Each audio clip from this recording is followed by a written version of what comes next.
अभी परसों ही शायद एक भगवती है, वो कह रहे थे रात्रि के दर्शन और उत्सव मना करके जा रहे थे और अचानक नींद आ गई। पूरी रात उनको लगा, अचानक नींद आ गई तो पार्श्व में बैठे हुए जनों ने सावधान किया, तो फिर गाड़ी से उतरे, मुख धोया।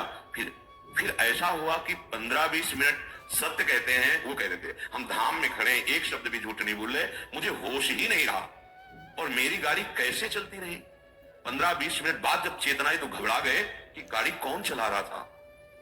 और जहां बहुत सी गाड़ियां आ जा रही, उनका निश्चित प्रभु मेरी गाड़ी बैठकर चला रहे थे। मैं एक शब्द भी झूठ नहीं बोल रहा, कोई बड़ाई की बात नहीं कर रहा। ये मेरा हृदय, कोई माने ना माने, वो कह रहे मेरा हृदय देख रहा था, मेरे प्रभु चला रहे हैं। उत्सव करके रात्रि का दर्शन पूरा और फिर गए तो अचानक एकदम ऐसी नींद की स्थिति। अच्छा, दिन की दिनचर्या अपनी गृहस्थों की होती है, और रात में पूरा यहां जगे तो फिर सर्वतो भावेन आप प्रभु के प्रति समर्पित है, वो आश्चर्य जीवन मंगलमय हो जाएगा। मान लीजिए एक बार श्री नारदानंद सरस्वती जी महाराज नैमिषारण्य के कहीं संतों की संगोष्ठी में जाना था, बहुत दूर।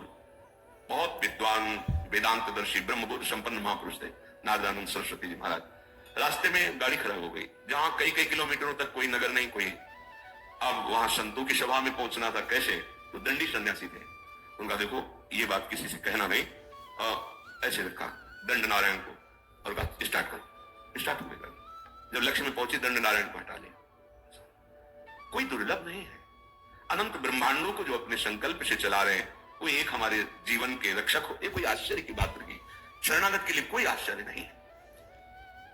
वो देहातीत स्थिति एक क्षण में प्रदान कर सकते हैं, हमें कल्पों लग सकते हैं। इसीलिए यहां कहा नमो नित्यम वृंदावन तरुलताभ्या करुणया। वृंदावन के लता खगमृग पशु पंछी, वृंदावन के रसिक जन, वृंदावन वासी जन, ये सब करुणामयी लाडली की करुणा स्वरूप है। ये हम पर दया करे। किरण तिभ्या, इनकी कीर्ति का गान करे, इनके दर्शन करे, स्पर्श करे, इनकी बातें सुने और स्मरण करे।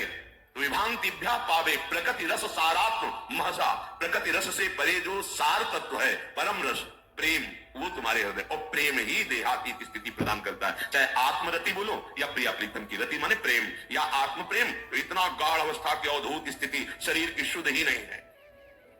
प्रेम प्रियालाल के प्रकट रूप में इतना प्रेम, शरीर शुद्ध ही नहीं है। शरीर शुद्ध छूटना कोई कठिन बात नहीं है। एक उदाहरण में पूज्य भाई जी ने लिखा